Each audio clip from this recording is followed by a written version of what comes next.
అందరికీ నమస్కారం. నేను శిరీష. సిరివెన్నెల హోమ్ వరల్డ్‌కి స్వాగతం. అందరూ ఎలా ఉన్నారు? బాగున్నారు అనుకుంటున్నాను. నేను కూడా బాగున్నాను. ఈరోజు శుక్రవారం కదా, ఒక మంచి వీడియోతో ముందుకొచ్చేసాను. శుక్రవారం అంటేనే కొంచెం స్పెషల్‌గా పూజ అది చేసుకుంటారు. అందులోని ఈరోజు ఇంకొంచెం స్పెషల్‌గా పూజ చేసుకున్నాను. ఇంక రాబోయే శ్రావణ మాసం కాబట్టి శుక్రవారం ఎప్పుడైనా మీరు కూడా చేసుకునే వీలుగా ఉంటుందని చెప్పని ఈరోజు వీడియో షేర్ చేద్దాం అనుకుంటున్నాను. దాంతోపాటు మొన్న నేను షాపింగ్ చేశాను కదా, నేనేం శ్రావణ మాసానికి తీసుకున్నాను అని మీరు నన్ను అడిగారు కదా కొంతమంది, అక్క మీరేం శారీస్ తీసుకున్నారు అని చెప్పని. సో ఆ శారీసు, దాంతోపాటు ఒక జ్యువెలరీ, అవన్నీ ఈరోజు వీడియోలో మీకు షేర్ చేద్దాం అనుకుంటున్నాను. మీకు కూడా నచ్చుతుందని. ఎందుకంటే మన ఆడవాళ్ళకి ఒక చిన్న చిన్న ఆనందాలు ఇవన్నీ. నేను పండగకి ఏదైనా చీర కొనుక్కున్నా, ఏదైనా ఒక చిన్నది కొనుక్కుంటే అది మనకు సంతోషాన్ని ఇస్తుంది. అమ్మవారి దగ్గర పెట్టుకొని మనం పూజ చేసుకుని కట్టుకుంటాం కాబట్టి ఇవన్నీ అందరూ కొనుక్కునేదే, నేనేం ప్రత్యేకించి కొనుక్కునేది ఏం కాదు. సో నా శారీసు, జ్యువెలరీ ఒకటి కొత్తదన్నాను కదా, అవి ఈరోజు అన్ని వీడియోలో షేర్ చేద్దాం అనుకుంటున్నాను. పూజ అన్నీ చూద్దరు కానీ మొదటిసారి మన ఛానల్ ఎవరైనా చూస్తుంటే కనుక ఛానల్ సబ్స్క్రైబ్ చేసుకోండి. అన్నట్టు ఇంకొక విషయం, నేను కట్టుకున్న చీర మీకు గుర్తుంటే కనుక శ్రావణికి అప్పుడు యాన్యువల్ డేకి ఒక లెహంగా కుట్టించాను కదా, ఇందులో ఒక ఆనియన్ కలర్ తీసి సేమ్ అందులో ఒక రెడ్ నేను తీసుకున్నాను కదా. ఇప్పటికి మోక్షం కలిగింది కట్టుకోవడానికి. ఈరోజు నాది డేట్ ప్రకారం పుట్టినరోజు, అందుకని ఈరోజు ఈ చీర కట్టుకున్నాను అనమాట. ఇది మిర్రర్ వర్క్ బ్లౌజ్ మీషోలో కాంట్రాస్ట్ అయితే బాగుంటుందని చెప్పని తెప్పించుకున్నాను. బట్ బాగానే ఉంది. ఓకే, బ్లౌజ్ అంటే వైట్ అండ్ రెడ్ కాంబో అయితే బాగుంటుందని చెప్పని. శారీ అయితే మంచి టమాటా రెడ్ అంటాం కదా, అలా ఉంది శారీ అంతాను. బాగుంది అనిపించింది. అంటే సింపుల్ శారీ, ఎక్కువ ఏమి ఉండదు. అందుకని బ్లౌజ్ ఇంకొంచెం ఏదైనా హెవీగా చేసుకుంటే బాగుంటుంది అని అనిపిస్తుంది. ఇంకోటి ఏదైనా ఆలోచిస్తాను. ఈ బ్లౌజ్ అయితే బాగానే ఉంది, బట్ ఇంకా నాకేదో ఇంకా కావాలి, ఇంకా మంచిగా ఏదో కుట్టించుకోవాలి అనిపిస్తుంది. ఇలా సింపుల్గా అయితే ఈరోజు పుట్టినరోజుకి ఇలా రెడీ అయ్యాను. మీ అందరూ కూడా అంటే మీ ప్రేమను ఎప్పుడు ఇలాగే నాకు నా వీడియోస్ ద్వారా చూపిస్తూ ఉంటారు అనుకుంటూ ఉన్నాను. మీరు ఇలాగే నన్ను ఆదరిస్తూ ఉండాలని, ఎప్పుడు ఇలాగే నన్ను మంచిగా ఎంకరేజ్ చేస్తూ ఉండాలి మీ ఇంట్లో ఒక అమ్మాయిలాగా అనుకుంటూ వీడియోలోకి వెళ్ళి ఈరోజు అన్నీ మీకు వీడియోలో ప్రతి ఒక్కటి షేర్ చేస్తాను. మీకు నచ్చుతుంది, ఇక్కడ స్కిప్ చేయకుండా చూడండి. ఇప్పుడు కంటిన్యూషన్. మొదటిసారి మంచి ఛానల్ ఎవరైనా చూస్తుంటే కనుక ఛానల్ సబ్స్క్రైబ్ చేసుకోండి. పక్కన ఉన్న బెల్ ఐకాన్ క్లిక్ చేసి ఆన్ క్లిక్ చేస్తే కొత్త వీడియోస్ పెట్టగానే మిస్ కాకుండా చూడగలుగుతారు. డిస్క్రిప్షన్లో ఏమైనా లింక్స్ ఉంటే ఒకసారి చెక్ చేయండి. ఇన్స్టాగ్రామ్లో కూడా నాకు ఎవరైనా మెసేజ్ చేయనుకున్న వాళ్ళు తప్పకుండా చేయొచ్చు. లేట్ చేయకుండా వీడియో అంతా చూసేద్దాం.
ఫస్ట్ శారీస్ చూపించేస్తాను.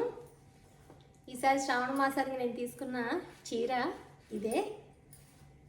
అంటే ఇవి ఈ మధ్యన బాగా ట్రెండింగ్ అవుతున్నాయి. పైతానీ శారీ, సెమీ పైతానీ శారీస్, ఒకలాంటి శారీస్ కొంచెం పట్టులకు వస్తాయి. 2 సైడ్స్ సేమ్. నాకు ఈ కలర్ కాంబినేషన్ నచ్చి తీసుకున్నాను. సెమీ పట్టే, ప్యూర్ ఏం కాదు, సెమీ పట్టు. ఇది నాకు 3200 ఆ రేంజ్కి వచ్చినట్టుంది. కొంచెం ఏదో డిస్కౌంట్ కూడా చూసి ఏదో వేసినట్టున్నారు అన్ని శారీస్ మీదను. బట్ కలర్ కాంబినేషను ఇవి కొంచెం డిఫరెంట్గా ఉందనిపించి, ఎప్పుడు బ్రైట్ కలర్సే ఉంటాయి కదా, ఈసారి కొంచెం లైట్ షేడ్స్కి వెళ్దాము అని అనిపించి ఈ కలర్కి కొంచెం రాణి పింక్లా ఉంది. అంటే మెజంతా అనుకోవచ్చు మనం. విత్ పైతాని పళ్ళు, మొత్తం కాంట్రాస్ట్ బ్లౌజు. ఇలా పైతాని బార్డర్ వచ్చింది మొత్తం అంతాను. రిచ్ పళ్ళు వచ్చింది బాగాను. శారీ అంతా మాత్రం ఇలా సింపుల్గా అక్కడక్కడ మొత్తం బూటీస్ వచ్చాయి. ఇది ఫస్ట్ శారీ. అంటే ఇది కట్టుకుంటారనే తెలియదు కానీ బట్ శ్రావణ మాసానికంటూ అమ్మవారి దగ్గర పెట్టుకుందాము అన్నట్టుగా ఈ చీర తీసుకున్నాను నేను. ఇది ఫస్ట్ శారీ మీకు చూపించాలనుకున్నాను కదా, అందుకని. బాగుందా కలర్ కాంబినేషన్? ఇంకా చాలా కలర్స్ ఉన్నాయి బట్ వచ్చిన వెంటనే ఇవి మాత్రం అయిపోయేట. మళ్ళీ మరి ఎప్పుడు వస్తాయో తెలియదు, ఎందుకంటే లిమిటెడ్ స్టాక్ తెచ్చుకున్నారు. వచ్చిన వెంటనే నా ముందే చూసారు కదా మీరు ఆ రోజు వీడియోలో, వెంటనే వెళ్ళిపోతున్నాయి. కానీ అక్కడ ఏంటంటే అన్నీ కొత్త మోడల్స్, అంటే చాలా యూనిక్గా అనిపించాయి. నేను చాలా షాప్స్, నాకు ఇన్నేళ్ళ సర్వీస్లో నేను చాలా షాప్స్ తిరిగాను బట్ ఈ షాప్ నాకు ఎందుకు జెన్యూన్గా నచ్చింది నిజంగానే. ఇదేంటంటే అమ్మకి తీసుకున్నాను కాటన్ శారీ, మల్ కాటన్ అని చెప్పాను కదా. చాలా ఎంత సాఫ్ట్గా ఉందంటే మెటీరియల్ కానీ, సింపుల్గా ఉంది, హెవీ డిజైన్ కాదు. Navy blue and white combination నాకైతే బాగా నచ్చింది. ఇది పళ్ళు వచ్చి ఇలా లైన్స్ కింద వచ్చింది. సో ఇది శారీ అంతా ఓవరాల్ లుక్. ఇది 800 or 900 చేంజ్ ఉన్నట్టుంది ఇది కూడాను. నెక్స్ట్ ఇంకొక శారీ తీసుకున్నాను, అది టైలర్కి ఇచ్చాను. అది ఇంకా శ్రావణ మాసాలు ఎప్పుడైనా కట్టేసుకున్నాను. సింపుల్ చిన్న చీర అది ఇంకా రావాలి, వచ్చిన తర్వాత మీకు షేర్ చేస్తాను. దాంతోపాటు ఒక జ్యువెలరీ అని చెప్పాను కదా, ఆ మధ్యన మీకు షేర్ చేశాను నేను. పగడాలు ముత్యాలు ఆ అమ్మ ఇచ్చారు, బాల్స్ ఉన్నాయి. దీంతోపాటు ఒక చైన్ చుట్టించుకుంటానని చెప్పాను కదా, సో అది రెడీ చేసుకున్నాను అనమాట. చాలా అంటే చాలా బాగుంది. 2 లైన్స్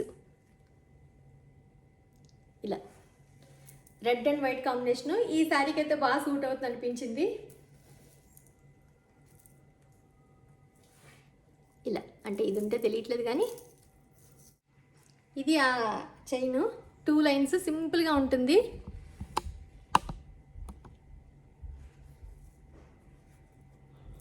అంటే మనకి ఒక సింపుల్ జ్యువెలరీ వేసుకుంటే ఎలాంటి లుక్ వస్తుంది అలా అనిపిస్తుంది ఇది. ఇందులో గోల్డ్ బాల్స్ కింద పైన కలిపి 1 గ్రామ్కి నాకు 20 గోల్డ్ బాల్స్ వచ్చాయి. వాటి మధ్యలో జస్ట్ కింద మాత్రమే యాడ్ చేయించాను. ఈ ముత్యాలు పగడాలు కొన్ని సంవత్సరాలు, అంటే చాలా సంవత్సరాల కిందట మా అమ్మగారికి మా నాన్నగారు కొన్ని, మా పెద్దమ్మ కొన్ని ఇచ్చారట. ఆ 2 కలిపి ఇప్పుడు నా దగ్గరికి వచ్చి ఇలా చిన్న హారం ఇన్నేళ్ళకి ఇలా తయారైంది. ఇది ఆల్రెడీ ఇంతకుముందు వేసుకున్నదే బట్ గుప్పించాను కాబట్టి మీకు కూడా షేర్ చేద్దామని అనిపించింది అంతే. దీనికి ఒక లింక్ పెట్టించుకుని ఇలా నా దగ్గర ఉన్న పగడాలు ముత్యాలతో కలిపి ఈ 2 లైన్స్తో ఇలా వచ్చిందనమాట. సో ఇలాంటి ఏదైనా కొంచెం కాంట్రాస్ట్ ఉండే వాటికి పగడాలు ముత్యాలు అనేది ఆబ్వియస్లీ ఏ శారీ మీదకైనా సెట్ అవుతాయి. ఏదైనా చిన్న చిన్న అకేషన్స్కి వేసుకోవడానికి అయితే బాగుంటుంది అనిపించి ఇలా చేసుకున్నాను అనమాట. ఎలా ఉన్నాయి నా శారీస్, జ్యువెలరీ ఎలా ఉందని నాకు తప్పకుండా కామెంట్ సెక్షన్లో తెలియజేయండి. శుక్రవారం వీడియో మీకు అంతా నచ్చిందని అనుకుంటున్నాను. నచ్చితే కనుక నాకు తప్పకుండా చెప్పండి. అందరికీ అంటే లాస్ట్లో చెప్తున్నాను, ఆల్రెడీ మీరు విషెస్ అందరూ చెప్తూ ఉంటారు కాబట్టి నా పుట్టినరోజు విషెస్ చెప్పిన ప్రతి ఒక్కరికి థ్యాంక్ యూ సో మచ్. మళ్ళీ ఒక ఇంట్రెస్టింగ్ వీడియోతోటి మిమ్మల్ని అందరినీ కలుస్తాను. అంతవరకు బాయ్.